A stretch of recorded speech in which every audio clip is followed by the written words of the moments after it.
الحمد لله نحمده ونستعينه ونستغفره ونعوذ بالله من شرور أنفسنا ومن سيئات أعمالنا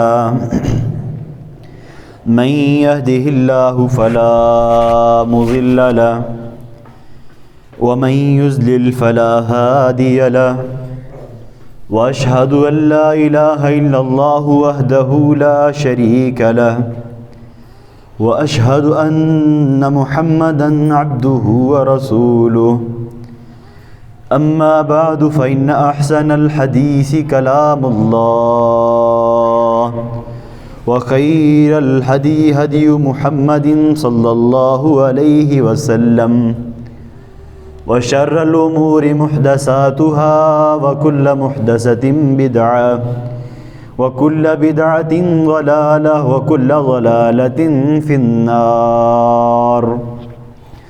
أعوذ بالله السميع العليم من الشيطان الرجيم. بسم الله الرحمن الرحيم. قال الله تبارك وتعالى في القرآن المجيد والفرقان الحميد: والذين ينقضون عهد الله من بعد ميثاقه ويقطعون ما أمر الله به أن يوصل ويفسدون في الأرض أولئك لهم اللعنة ولهم سوء الدار. اللهم صل على محمد وعلى آل محمد كما صليت على إبراهيم وعلى آل إبراهيم إنك حميد مجيد. اللهم بارك على محمد وعلى آل محمد كما باركت على إبراهيم وعلى آل إبراهيم إنك حميد مجيد. تمام قسم کی حمد و ثنا، بڑائی، کبریائی، وحدانیت، یکتائی اللہ وحدہ لا شریک کی ذات کے لیے، جو ہم سب کو پیدا کرنے والا ہے، پالنے والا ہے، رزق عطا کرنے والا، اولادیں دینے والا ہے.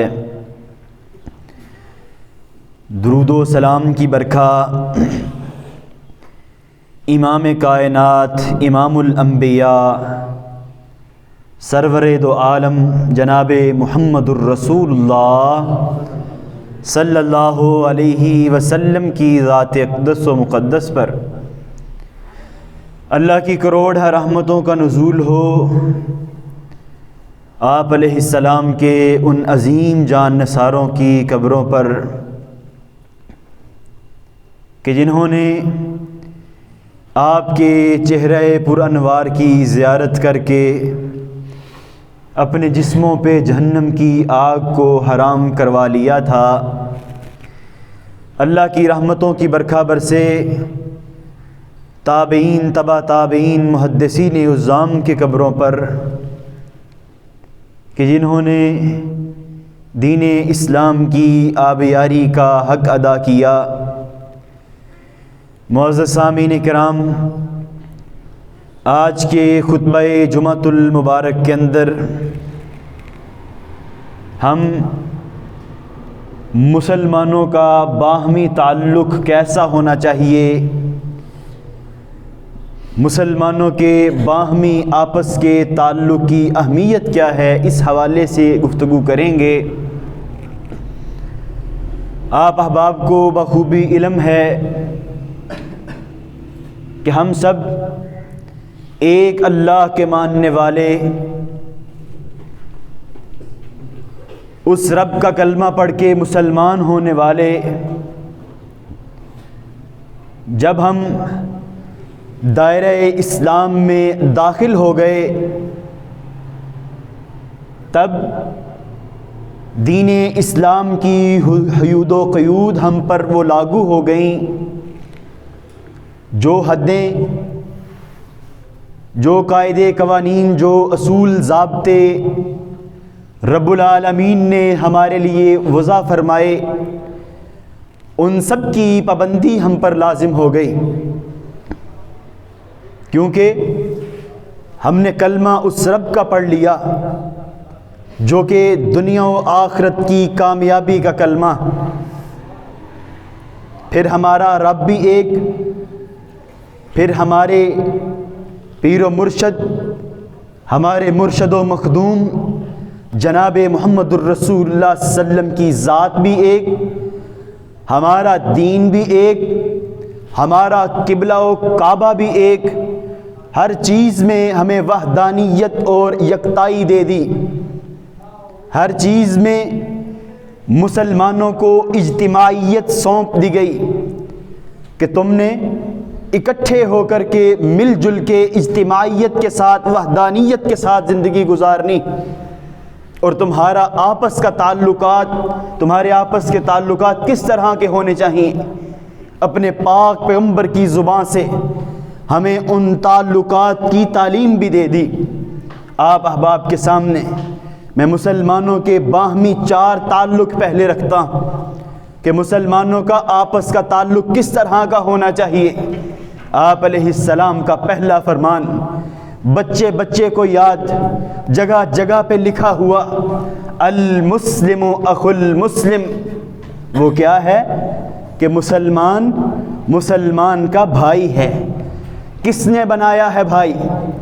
کس کی زبان سے یہ الفاظ ادا کروا کے اللہ تبارک و تعالی نے مجھے اور آپ کو آپس میں بھائی قرار دیا؟ آپ علیہ السلام کی زبان مبارکہ سے۔ حضرات ذی وقار، اب بھائی کی تعریف کیا ہوتی؟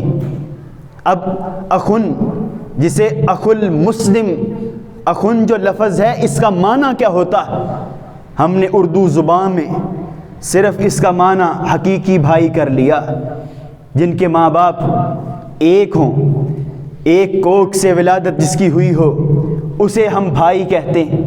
لیکن بھائی کی اگر ہم لغت کی اصطلاح میں جا کر کے دیکھیں کہ بھائی کے کتنے معنی، بھائی کا سب سے بڑا معنی رازدان، ہمت دینے والا، حوصلہ دینے والا، پریشانیوں اور غموں کا مداوع کرنے والا، ہمدرد، ہر معاملے میں ساتھ کھڑا ہونے والا، یہ سارے اخن کے معنی، یہ سارے اردو میں بھائی کے معنی۔ لیکن میرے اور آپ کے معاشرے کی پسپائی دیکھیے، میرے اور آپ کے معاشرے کی اخلاقی گراوٹ دیکھیے کہ حقیقی ماں جائے 2 بھائی، وہ آپس میں ایک دوسرے کو بھائی ماننے کے لیے تیار نہیں، وہ آپس میں بھائی کے معنی اور مفہوم کو سمجھنے سے قاصر۔ وہ عام طبقہ ہو، وہ لیبر طبقہ ہو، وہ سرمایہ دار ہوں، ہر طبقے میں آپس میں حقیقی بھائیوں کے اندر چپکلش نظر آتی۔ کیا معاملہ ہے؟ دنیا کی محبت، دنیا میں جو مال و دولت ہے، اس کی حرص و ہوس جو ہے، اس نے بیڑا غرق کر کے رکھ دیا، حقیقی بھائیوں سے بھائی کا مفہوم ہی چھین لیا۔ ایک لیبر ہے، عام مزدور ہے، اسے اگر مزدوری مل رہی ہے، دوسرے بھائی کو نہیں مل رہی، آپس میں حسد آ جاتا ہے، آپس میں بغض آ جاتا ہے۔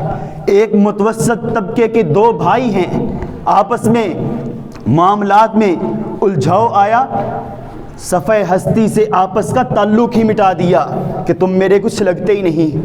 اسی طرح اگر اولادوں میں سے کسی کی اولاد کو کامیابی مل گئی، کوئی اللہ نے اچھی پوسٹ پہ بٹھا دیا، دوسرے بھائی نے یہ نہیں کرنا کہ اللہ نے میرے بھتیجے کو عزت سے نوازا، اچھے کاروبار سے نواز دیا، اچھی مسند پہ بٹھا دیا ہے، اچھی پوسٹ دے دی، بلکہ آپس میں باتیں کہ یہ کیسے ہو گیا، ان کو کیسے یہ مل گیا۔ حسد اور بغض اس بات کا دل میں انگڑائی لیتا ہے کہ کاش کہ اس سے یہ منصب چھن کے میرے بیٹے کو مل جائے، کاش اس سے یہ منصب چھن کے میری اولاد کے مقدر میں بن جائے۔ ہم نے کہاں المسلم اخو المسلم کا معنی سمجھا؟ میرے بھائیوں، میرے دوستوں، میرے بزرگوں، اللہ نے تو ہمیں آپس میں اس طرح رہنے کا حکم دیا کہ جس طرح تم حقیقی بھائی ہو، لیکن حقیقی بھائیوں نے کب سمجھا ہے اس معنی و مفہوم کو؟ آگے چلیے، اللہ اکبر۔ دوسرا تعلق جو اللہ تبارک و تعالیٰ نے آپ علیہ السلام کی زبان اقدس سے، زبان مبارک اور مطہر سے ہم تک پہنچایا کہ مسلمانوں کا آپس کا تعلق کس طرح کا ہونا چاہیے، فرمایا المسلم من سلم المسلمون من لسانہ و یدہ۔ مسلمان آپس میں اس طرح کا تعلق رکھیں کہ ایک مسلمان کی زبان سے اور ہاتھ سے دوسرے مسلمان کو کوئی تکلیف نہ پہنچے۔ مسلمانوں کا آپس کا تعلق اس طرح کا ہونا چاہیے، لیکن میرے اور آپ کے معاشرے نے کیا اس تعلق کو سمجھا؟ حضرات ذی وقار، ہم کس طرف جا رہے ہیں؟ کیا کبھی ہم نے غور و فکر کیا کہ اللہ نے ہمیں کس طرح کا تعلق قائم کرنے کا حکم دیا اور ہم کہاں پہ کھڑے ہوئے؟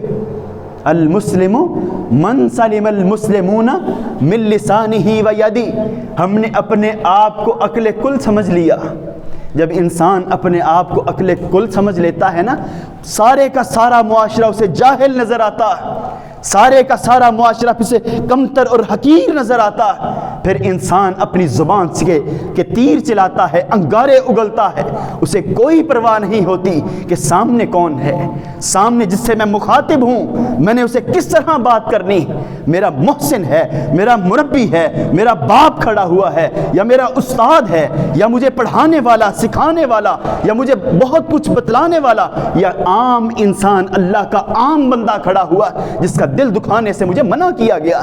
یہ انسان کے ذہن کا فطور ہوتا، انسان کے ذہن میں جو شیطان انگڑائی لیتا ہے اسے کہتا ہے سب کچھ تیرے پاس ہے، سب کچھ پہ تو قادر ہے، تجھے کیا ضرورت ہے اگلے کی اتنے احترام کی، اگلے کے ساتھ عزت کے ساتھ بات کرنے کی، اگلے کی دل آزاری سے بچنے کی، تجھے کیا ضرورت؟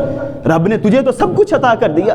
جب انسان میں یہ ذہنی فطور آتا ہے تو پھر انسان المسلم من سلم المسلمون من لسانہ و یدہ کا جو تعلق ہے اس کی دھچیاں اڑا دیتا ہے، پھر اپنی زبان سے تیر چلاتا ہے۔ اگر کہیں پہ ہاتھ تو کہیں کہیں استعمال ہوتے ہیں نا، اب اصل تو زبان ہے۔ سوشل میڈیا کا دور ہے، جو ذہن میں آیا وہ اپنی زبان پہ لے آئے یا اپنی تحریر میں اس کو لے آئے۔ جس نے اپنی تحریر کے ذریعے، سوشل میڈیا کے ذریعے اپنے کسی مسلمان کا دل دکھایا، کسی بھی انداز میں، وہ سامنے بیٹھ کے اس کی غیبت کر کے اپنی زبان اور ہاتھ سے دوسرے مسلمان کو محفوظ نہ رکھا، الگ محفل میں بیٹھ کے، کسی دوسری مجلس میں جا کر کے اس کے سامنے کھڑا ہو کر کے کسی اور طریقے سے، جو تھانے کلچر کے طریقے ہیں ہمارے، پولیس کے ذریعے اس کو ہاتھ ڈلوایا، تو یہ انسان مسلمان نہیں ہے۔ اللہ کے پاک پیغمبر مسلمان کی تعریف بتلا رہے ہیں کہ مسلمان وہ ہے جس کی زبان اور ہاتھ سے دوسرے مسلمان محفوظ رہیں۔ دوسرا طریقہ مسلمانوں کے آپس کے تعلق کا وہ اللہ نے یہ بتلایا ہے کہ آپس میں زبان اور ہاتھ سے دوسروں کو محفوظ رکھنا۔ اللہ اکبر۔ حضرت امیر معاویہ رضی اللہ تعالیٰ عنہ، کہیں رضی اللہ تعالیٰ عنہ، جب انسان کے دل میں بغض آ جاتا ہے نا، جب انسان کے دل میں، ذہن میں فطور آ جاتا ہے، پھر وہ کسی بات پہ مطمئن نہیں ہوتا، اپنے بھائی پہ طنز کرنے میں کسی بات پر رک نہیں سکتا۔ ایسے شخص کے بارے میں امیر معاویہ رضی اللہ تعالیٰ عنہ کہتے ہیں، 60 لاکھ مربع میل کا حکمران، کہتے ہیں کہ میں ہر شخص کو مطمئن کر سکتا ہوں سوائے اس شخص کے جو بغیض اور حاسد، جس کا ذہن اس کے کنٹرول میں نہیں ہے، جس کا دماغ اس کے کنٹرول میں نہیں ہے، اس کے دماغ میں فطور ہے، بغض ہے، حسد ہے، میں ایسے شخص کو کبھی اپنی ذات سے مطمئن نہیں کر سکتا، باقی میں ہر شخص کو اپنی ذات سے مطمئن کر سکتا ہوں۔ تو ایسا شخص جو اپنے آپ کو عقل کل، اپنے آپ کو سب کچھ سمجھنے والا ہو، اسے دنیا کی کوئی چیز مطمئن نہیں کر سکتی۔ اسے چاہیے کہ اللہ کے پاک پیغمبر کے فرامین کو پڑھے اور اپنی زبان، ہاتھ، اپنی سوچ سے اپنے بھائیوں کو محفوظ رکھے، پھر جا کے وہ مسلمان ٹھہرے گا۔ اللہ اکبر۔ آگے مسلم شریف کی روایت، اللہ کے پاک پیغمبر نے جو تیسرا مسلمانوں کے آپس میں تعلقات کا جو پہلو ہمارے سامنے رکھا وہ یہ ہے، 6599 نمبر حدیث، حضرت نعمان بن بشیر بیان فرماتے ہیں رضی اللہ تعالی عنہ، المسلمون کرجل واحد، مسلمانوں کا آپس کا تعلق اس طرح کا ہے المسلمون کالرجل واحد، ایک آدمی کی طرح، ایک آدمی کے جسم کی طرح کا تعلق۔ دوسری حدیث میں آیا ہے المسلم کالجسد الواحد، مسلمان آپس میں ایک جسم کی مانند ہوتے ہیں۔ ان اشتقا عینہ اشتقا کلہ، اگر اس انسان کے ایک آنکھ میں، ان اشتقا عینہ، اگر اس کی ایک آنکھ میں تکلیف ہوتی ہے اس کا سارا جسم بے چین رہتا ہے۔ ایسے ہی ہوتا ہے نا جی، آنکھ میں تکلیف ہو، درد ہو رہی ہو، کسی کو نیند آتی ہے، آگے اللہ کے پاک پیغمبر نے فرمایا ان اشتقا رأسہ اشتقا کلہ، اگر اس انسان کے سر میں درد ہوتی ہے تو اس کا سارا جسم وہ بے چین رہتا ہے۔ مسلمانوں کی کہ آپس میں تعلق کی یہ کیفیت ہوتی کہ ایک گھر میں پریشانی ہے، ایک محلے میں پریشانی ہے، سارے مسلمان بے چین ہیں، سب کو اس غم کا، اس پریشانی کا احساس ہوتا ہے۔ اگر احساس زندہ ہو، اگر ہم میں اسلام کی روح بیدار ہو، اگر نہ ہو میرے بھائیوں، اگر اسلام کی روح نہ ہو، اسلام سے، دین سے، ایمان سے، قرآن سے، رب رحمان سے اور آپ کے پاک پیغمبر سے اگر دوری ہو، پھر جو فلسطین میں ہو رہا ہے، جو غزہ میں ہو رہا ہے، اس پہ کسی مسلمان کی جو ہے وہ انگڑائی آپ کے سامنے آئی ہے؟ کسی مسلمان کی جرت، بہادری اور دلیری کے ساتھ کو ڈٹ کے وہاں پہ کھڑا ہوا؟ اللہ اکبر۔ پھر یہی کچھ ہوتا ہے جب ہم اللہ کے پاک پیغمبر کے فرامین سے اپنے آپ کو دور کر لیں گے تو پھر ہمارا معاشرہ یہی کچھ اسے دیکھنے کو ملے گا۔ اپنے اپنے مفادات کی خاطر ہم خاموش ہو کر کے بیٹھ جائیں گے۔ اللہ اکبر۔ ابو داؤد کی روایت حضرت ثوبان بیان کرتے ہیں، ابو داؤد کی 4297 نمبر حدیث ہے، اللہ کے پاک پیغمبر نے اس منظر نامے کو ہمارے سامنے رکھا کہ ان قریب گمراہ قومیں، آپ علیہ السلام کا فرمان، ان قریب گمراہ قومیں تم پہ ٹوٹ پڑیں گی، اس طرح کہ جس طرح بھوکے برتنوں پر، دسترخوان پر ٹوٹتے۔ پوچھنے والے نے پوچھا، اللہ کے پاک پیغمبر، قال قائل، ایک کہنے والے نے کہا، اللہ کے پاک پیغمبر اس وقت ہماری تعداد کم ہوگی؟ آپ علیہ السلام نے فرمایا نہیں، تمہاری تعداد بہت زیادہ ہوگی، بہت بڑی تعداد ہوگی۔ اس زمانے میں کہہ لیں 58 اسلامی ملک ہوں گے، لیکن کیا ہوگا؟ اللہ تمہیں تمہارے دشمنوں کے دلوں سے تمہاری ہیبت اور تمہارے رعب کو نکال دے گا اور تم سیلاب کی جھاگ کی مانند ہو جاؤ گے۔ سیلاب کے اوپر جو جھاگ ہوتی ہے، شاید کسی نے دیکھی ہو ویڈیوز کے اندر یا حقیقت میں، وہ تنکے سے اوپر پھر رہے ہوتے ہیں، پانی بہا کے کبھی اس کنارے کے ساتھ مارتا ہے، کبھی ادھر کو بہا کر کے لے جاتا ہے۔ تمہاری حالت یہ ہو چکی ہوگی، سیلاب کے تنکوں کی مانند۔ اللہ اکبر۔ پوچھا گیا کہ اللہ کے پاک پیغمبر ایسا کیوں ہوگا؟ یہ معاملہ اتنی بڑی تعداد مسلمانوں کی ہوگی لیکن یہ کیوں ہوگا؟ آپ علیہ السلام نے فرمایا لوگوں کے دلوں میں وہن کی بیماری آ جائے گی۔ اللہ کے پاک پیغمبر، وہ وہن کیا ہوتا ہے؟ حدیث کا مفہوم، اللہ کے نبی، وہ وہن کیا ہے؟ قال قائل یا رسول اللہ مل وہن، وہ وہن کیا ہے؟ قال حب الدنیا و کراہیت الموت، دنیا کی محبت ہے، دنیا کی محبت اور موت سے نفرت۔ اس وجہ سے اللہ تبارک و تعالی تمہیں ہلکا کر دیں گے، پھر تمہارے دل میں کسی کا احساس باقی نہیں رہے گا۔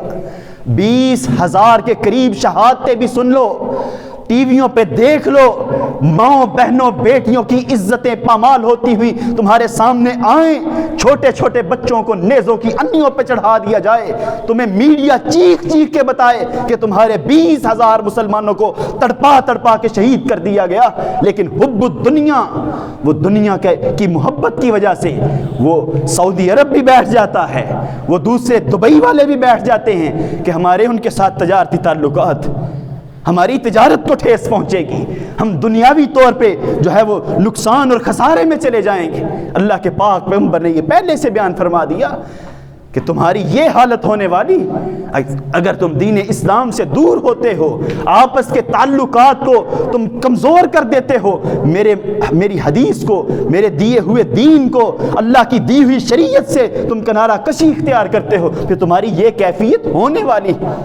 جو ہم دیکھ رہے ہیں آپ علیہ السلام کی حدیث کے مفہوم کو اپنی آنکھوں سے، اپنے موبائل کی سکرینوں پہ ہم دیکھ رہے ہیں کہ کس طرح آپ علیہ السلام کی حدیث سچ ثابت ہو رہی۔ اللہ کے بندو، اللہ سے ہمیں پناہ مانگنی چاہیے۔ چوتھے نمبر پہ مسلمانوں کو جو اللہ نے آپ علیہ السلام کی زبان سے مسلمانوں کا آپس کا تعلق ہم تک پہنچایا کہ وہ کس طرح کا تعلق ہونا چاہیے۔ المؤمن کالبنیان، مسلمان عمارت کی مانند ہونے چاہیے، آپس میں یشد بعضہ بعضا، اس عمارت کی ایک اینٹ دوسری اینٹ کو مضبوط کرتی، ٹانگیں نہیں کھینچتی۔ بچوں کی ترقی کی وجہ سے، کاروبار میں کامیابی کی وجہ سے، ٹھیک ہے نا، وہ عمارت کی اینٹیں ایک دوسرے کو دھکے نہیں لگاتی۔ مسلمانوں کا تعلق، اللہ کے پاک پیغمبر نے بیان فرمایا کہ کل بنیان، عمارت کی مانند، ایک اینٹ دوسری کو مضبوط کرے، تقویت دے۔ تمہاری تقویت سے ہوگا کیا؟ تمہاری مضبوطی سے کیا ہوگا؟ تمہارا معاشرہ مضبوط ہوگا، تمہارا گھر، تمہاری چار دیواری سیکیور ہو جائے گی، محفوظ ہو جائے گی، پھر تمہاری سوسائٹیاں مضبوط ہوں گی، پھر تمہارا مجموعی لحاظ سے تمہارا ملک، تمہارا وطن مضبوط ہوگا۔ جب یہ ساری چیزیں مضبوط ہوگی، مضبوط کاندھوں پہ اسلام کا وزن آئے گا، اللہ اسلام کو سربلندیاں دے دیں گے۔ میرے اور آپ کے آپس کے تعلق کی وجہ سے اللہ تبارک و تعالی اسلام کو سربلندیاں دے دیتے ہیں، اسلام کو بلند کر دیتے ہیں۔ ہمیں آپس کے تعلقات کو دیکھنا چاہیے کہ اس کی کیا اہمیت ہے، اللہ تبارک و تعالی نے کس طرح کا تعلق رکھنے کا ہمیں حکم دیا۔ اس تعلق کو جوڑے رکھنے کی وجہ سے اللہ تبارک و تعالی مسلمانوں پہ اپنی رحمتوں کا نزول فرما دیتے ہیں۔ مسلمانوں کو جو اس کے فائدے ہیں آپس میں تعلق کو جوڑنے کے، ان سے بھی آشنا ہونا چاہیے کہ اللہ نے کیا کیا فوائد رکھے۔ اللہ اکبر۔ بخاری شریف کی روایت ہے، 2067 نمبر حدیث، حضرت انس بن مالک، کہہ دیں رضی اللہ تعالی عنہ، حضرت انس بن مالک بیان کرتے ہیں کہ سمعت رسول اللہ صلی اللہ علیہ وسلم، میں نے آپ علیہ السلام سے سنا، قربان جاؤں انس تیری عظمت پہ، قربان جاؤں تیرے کانوں کی سماعت پہ کہ تیرے کانوں میں کملی والے پاک پیغمبر کی بات پڑی، تو نے اس کی حفاظت کی اور امت تک پہنچائی۔ اللہ تمہاری قبر پہ کروڑوں رحمت نازل فرمائے۔ حضرت انس کہتے ہیں سمعت رسول اللہ صلی اللہ علیہ وسلم، میں نے نبی صلی اللہ علیہ وسلم سے سنا، جو شخص یہ پسند کرتا ہے کہ ان یبسط لہ فی رزقہ، کہ اللہ تبارک و تعالی اس کے رزق میں وسعت پیدا کر دے، اللہ اکبر، وینسع لہ فی عمرہ، اور اللہ تبارک و تعالی اس کی عمر کو بڑھا دے، رزق میں برکت عطا کر دے، اور اللہ تبارک و تعالی اس کی عمر کو بڑھا دے، اس شخص کو کیا کرنا چاہیے؟ فلیصل رحمہ، آپس کے تعلقات کو جوڑ کے رکھے، کسی کے ساتھ تعلق کو توڑے نہ، مسلمان بھائیوں کو آپس میں جوڑ کے رکھے۔ فلیصل رحمہ، اسے چاہیے کہ اپنے تعلقات کو، اپنے حلقہ احباب کو اپنے سے دور نہ کرے۔ اللہ تبارک و تعالی اس کی رزق میں بھی برکتیں عطا فرما دیتے ہیں اور اس کی عمر کو بھی بڑھا دیتے ہیں۔ آپ علیہ السلام کی حدیث پہ عمل کی بنا پہ مسلمانوں کے آپس کے تعلق کی مضبوطی کی وجہ سے اللہ تبارک و تعالی یہ فائدہ پہنچاتے ہیں۔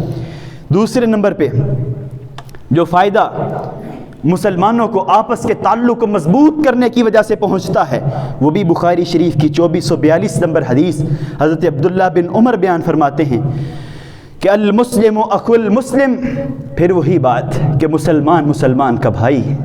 بھائی کی اگر تعریف یاد ہو جائے، بھائی کے معنی و مفاہیم ہمیں سمجھ آ جائیں، تو معاشرے میں ہم بھائی بن کے رہنا شروع کر دیں۔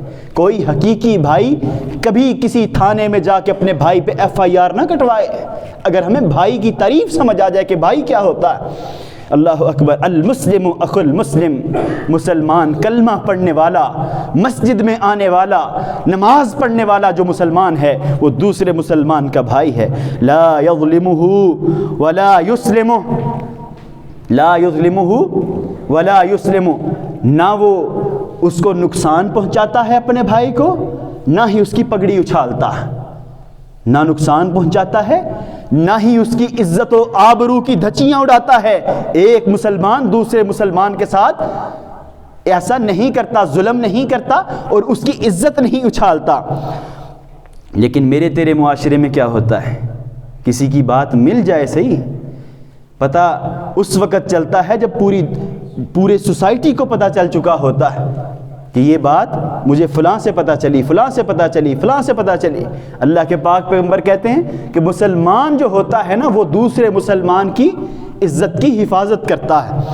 آگے فرمایا من کان فی حاجت اخیہ کان اللہ فی حاجتہ، اگر کوئی مسلمان کسی دوسرے مسلمان بھائی کی مدد کرتا ہے، حاجت پوری کرتا ہے، اللہ تبارک و تعالی اس کی حاجت کو پورا کر دیتے.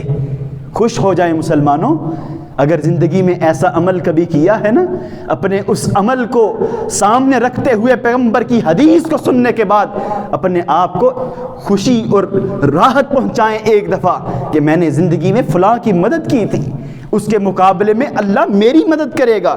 فرمایا من فرج عن مسلم، جس نے کسی مسلمانوں کا دکھ دور کیا، کسی مسلمان کا دکھ دور کیا، اللہ اکبر، ان مسلم قربتن، اس کا دکھ اس نے دور کیا، فرج اللہ عنہ قربتا من قربات یوم القیامہ، اللہ تبارک و تعالی قیامت کی تکالیف میں سے اس سے ایک تکلیف کو دور کر دیتے. یہ فائدہ ہوتا ہے مسلمان کی مدد، اس کا خیال رکھنے کا، کسی کے گھر جا کے پوچھ لینے کا کہ میرے بھائی آپ کو کوئی پریشانی تو نہیں ہے، میں آپ کے کس کام آ سکتا ہوں، مجھے بتلائیں، آپ پریشان ہیں، میں آپ کی پریشانی کا مداوع کروں. اگر اللہ موقع دے دے کسی کی پریشانی دور کرنے تو اللہ تبارک و تعالی کل قیامت کے دن قیامت کی پریشانیوں میں سے ہماری پریشانیوں کو دور کر دے گا.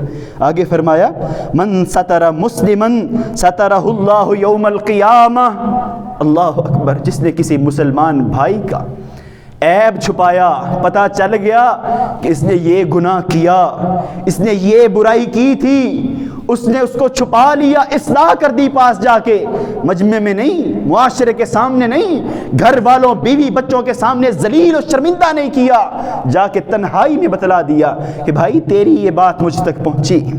میرے بھائی ہم مسلمان ہیں، اپنی اصلاح کر لے، اپنے آپ کو درست کر لے. اللہ تبارک و تعالیٰ کے پاک پیغمبر کہتے ہیں، ضمانت دیتے ہیں کہ کل قیامت کے دن اللہ تعالیٰ ایسا کرنے والے شخص کے عیب دنیا کے سامنے نہیں لے کے آئے گا. ایسا کرنے والے انسان کے عیبوں پر اللہ خود پردہ ڈال لے گا کہ یہ میرے بندوں کے عیب چھپاتا تھا، آج میں اس کے عیب دنیا کے سامنے کیوں رکھوں. حالانکہ سورہ لقمان میں آپ کو پتہ ہے کہ حضرت لقمان نے اپنے بیٹے سے کیا کہا تھا کہ یا بنی انہا ان تکو مثقال حبۃ من خردل فتکن فی صخرۃ فی السماوات او فی الارض یأتی بہ اللہ. میرے بچے کل قیامت کے دن ایک رائی کے دانے کے برابر بھی جو تو نے عمل کیا ہوگا پہاڑوں کے نیچے چھپ کر کے یا آسمانوں کی بلندیوں میں چڑھ کر کے، یأتی بہ اللہ، اللہ 1,24,000 پیغمبروں کے سامنے لے آئے گا، اللہ تیرے ماں باپ کے سامنے لے آئے گا، اللہ ساری انسانیت تیرے سارے اساتذہ کے سامنے اس عمل کو لے آئے گا. یأتی بہ اللہ، اللہ سامنے لا کے کھڑا کر دے گا اس نے یہ عمل کیا تھا. جس نے اپنے مسلمان کا عیب چھپایا اللہ تبارک و تعالی اس کے عیب چھپا لے گا، اس کی عیب پوشی کرے گا. کتنا بڑا فائدہ ہے مسلمانوں، کتنا بڑا فائدہ ہے آپس کے تعلق کو مضبوط کرنے کا، آپس میں اخوت و بھائی چارے کو قائم کرنے کا. آگے چلیے، اللہ اکبر. مستدرک حاکم کی روایت 3912 نمبر حدیث ہے. آپ علیہ السلام کا فرمان ہے کہ جس انسان میں 3 صفات پائی جاتی ہیں اللہ تبارک و تعالی اسے اس کا حساب و کتاب آسان کر دیں گے، اور اسے اپنی رحمت کے ساتھ اپنی جنت کا داخلہ عطا کر دیں گے۔ کون سی 3 صفات؟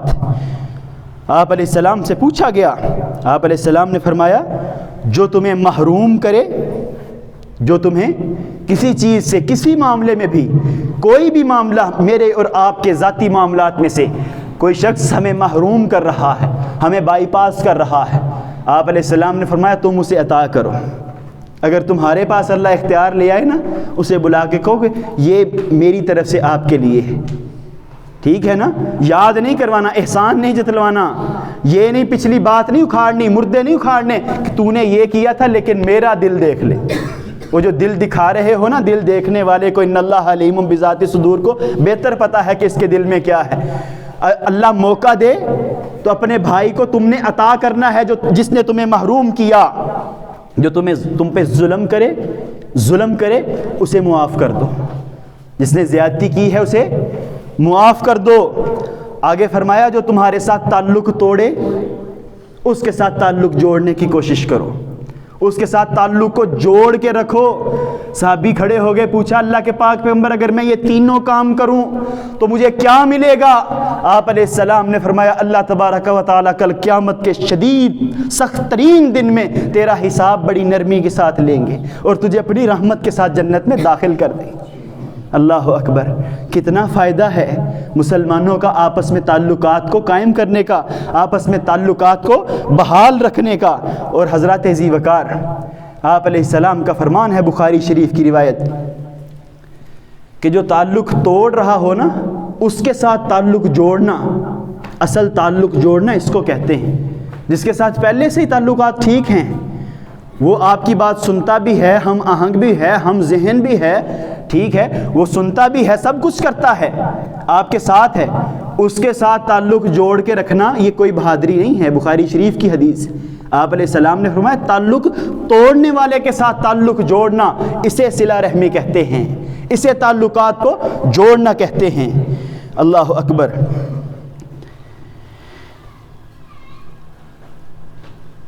آگے جو تعلقات کو توڑتا ہے ان پہ ہلکی سی نظر، وقت مختصر ہے، ہلکی سی نظر ان پہ۔ اللہ کی نگاہ میں آپس میں جو چھوٹی چھوٹی بات پہ تعلق توڑنے والے لوگ ہیں ان کا کیا مقام ہے، ان کو اللہ تبارک و تعالیٰ کیا کنسیڈر کرتے ہیں۔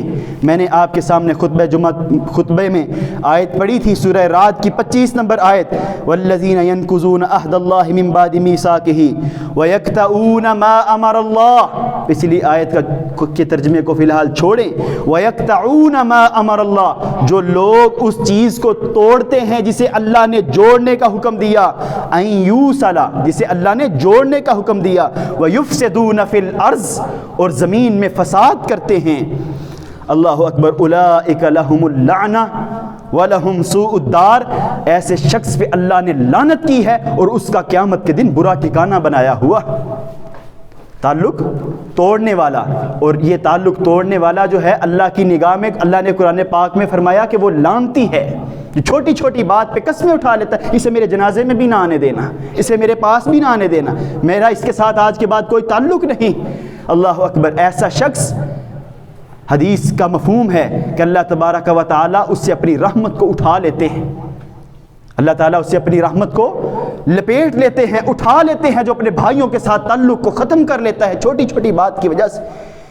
مصنف عبدالرزاق کی روایت، صحابی بیان کرتے ہیں کہ حضرت عبداللہ بن مسعود کہیے رضی اللہ تعالی عنہ، ایک دن انہوں نے فجر کی نماز کے بعد درس دیا، فجر کی نماز کے بعد درس دے کے لوگوں سے مخاطب ہو کے کہتے ہیں، لوگوں کی طرف دیکھ کر کے، کہ میں تمہیں اللہ کی قسم دیتا ہوں، میں تمہیں اللہ کی قسم دیتا ہوں، وہ شخص یہاں سے اٹھ کے چلا جائے جو قطع تعلقی کرنے والا ہے، جو مسلمانوں کے ساتھ تعلق توڑنے والا ہے۔ کیونکہ ہم دعا کرنے لگے ہیں، کسی خاص معاملے کی دعا تھی، ہم اللہ سے دعا کرنے لگے ہیں اور اللہ کی رحمت کے دروازے اس شخص پہ بند ہو جاتے ہیں، اس محفل پہ، اس معاشرے پہ اللہ کی رحمت کے دروازے بند ہو جاتے ہیں جس محفل میں تعلق توڑنے والے لوگ بیٹھے ہوئے۔ تو میرے بھائیوں، میرے دوستوں، میرے بزرگوں، ہمیں چاہیے کہ ہم اپنے ارد گرد غور و فکر کریں، ہم اپنے ارد گرد دیکھیں جو بھائی ہم سے ناراض ہیں، ہم ان کے ساتھ صلح کریں، ان کے ساتھ تعلقات کو بحال کریں تاکہ ہماری جنت کے راستوں کو اللہ تبارک و تعالی ہموار کر دے۔ وآخر دعوانا ان الحمد للہ رب العالمین۔